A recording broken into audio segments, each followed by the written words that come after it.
आदित्य साहब आगे बढ़ो, हम तुम्हारे साथ हैं।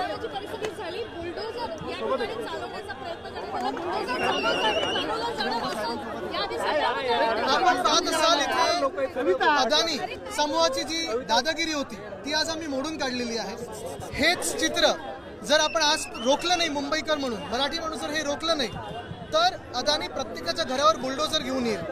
आणि आज इकडे भारतनगर असो किंवा उद्या धारावी असो, कुठेही जर असं झालं तर तिथे आम्ही मध्ये येणार म्हणजे येणार। ठीक आहे, तुम्हाला पुनर्विकास करायचा असेल कोणालाही विरोध नाही, तुम्हाला विकास करायचा असेल कोणालाही विरोध नाही, स्वतः पैसे कमवायचे असतील कोणालाही विरोध नाही, पण मुंबईकरांच्या मनाला धक्का लावून, मुंबईकरांच्या हृदयाला धक्का लावून, मुंबईकरांच्या घराला धक्का लावून हे आम्ही कदापि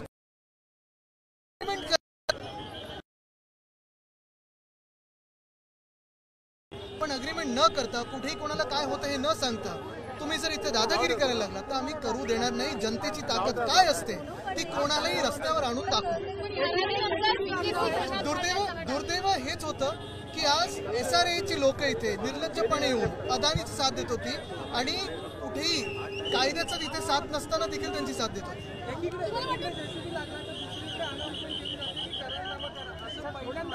पहिल्यांदा SRA कडून दादागिरी होते, म्हणजे SRA चे जे अधिकारी ते करतात तरी काय?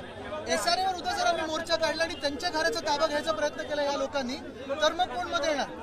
आम्ही SRA ला पण दाखवू, जर तुम्ही ह्या घराला हात लावायचा प्रयत्न केला तर तुमचे जिथे अधिकारी राहतात ही सगळी लोक तुमच्या घरी आणून तुमच्या घरी बसवल्याशिवाय आम्ही राहणार नाही।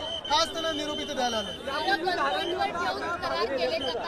सुप्रीम कोर्टाचा अवमान करून हे करतात SRA चे अधिकारी। सुप्रीम कोर्टाने स्थगिती दिली आहे तरी देखील इथे SRA चे अधिकारी येतात आणि त्यांची दादागिरी दाखवतात।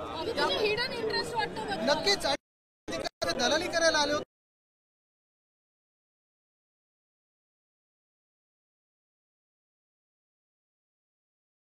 आणि तुम्हाला परत इथे सांगतो, कोणी कुठचाही समूह असो, अदानी असो किंवा कोणी बिल्डर असो, जर रितसर कोणी काम करत असेल तर कोणालाही काही आम्हाला आक्षेप नाहीये, पण दादागिरी करून यांच्या हक्काचं जे हिसकावून घेणार असाल तर आम्ही रस्त्यावर उतरू आणि जनतेची ताकद काय आहे ती दाखवू।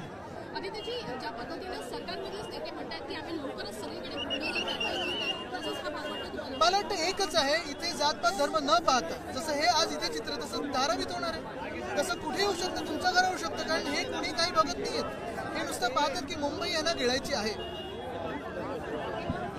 Thank you sir, thank you very much.